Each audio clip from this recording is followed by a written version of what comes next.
So, Tiffany, what inspired you to write this particular script? I love Christmas. It's my favorite time of year. And knowing that I get to enjoy it, my family gets to enjoy it, our friends get to enjoy it, I wrote it because I know that I've dedicated this movie to the servicemen and women who don't get to spend Christmas with their families. They're always overseas fighting for their lives, for our freedom, for um, for our lives.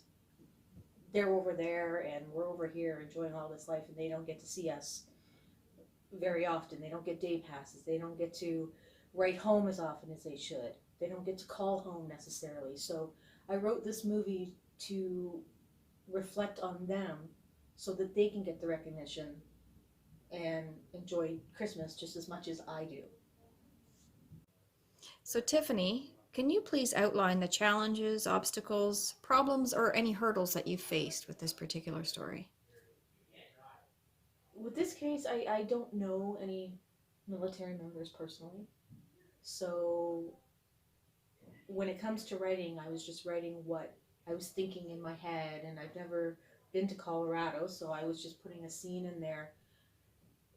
But I don't know how I write it as a story. I don't write it where there's people talking to each other. It's just whatever's in my head goes to the computer, and that's how I write my stories. So with just whatever I was thinking at the time. But yes, I wish I had known some military men personally, but I never did. So that was a bit of a challenge there, a hurdle that I had to overcome.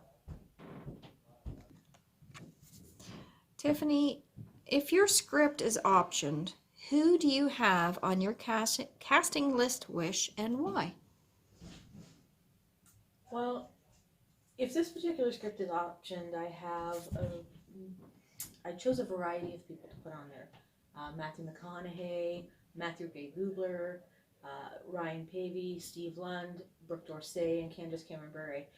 Most of those people do Christmas movies, so I figured why not put them into a role that they would be used to playing. Matthew Gray Gubler was from Criminal Minds.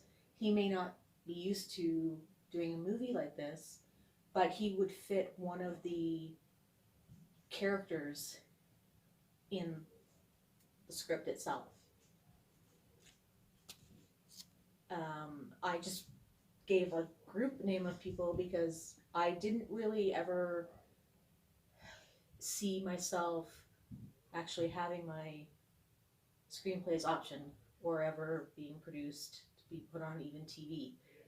And if I'm lucky enough to have that, then that is an ultimate dream of mine, because this whole thing has been like a dream of mine. Like, yes, when I was a kid, I did at some point dream of being in the entertainment business, and career paths didn't take me that way. But if I have this opportunity, then these are the people that I enjoy watching the most on TV. So I thought I would put them on my wish list if it ever became a reality.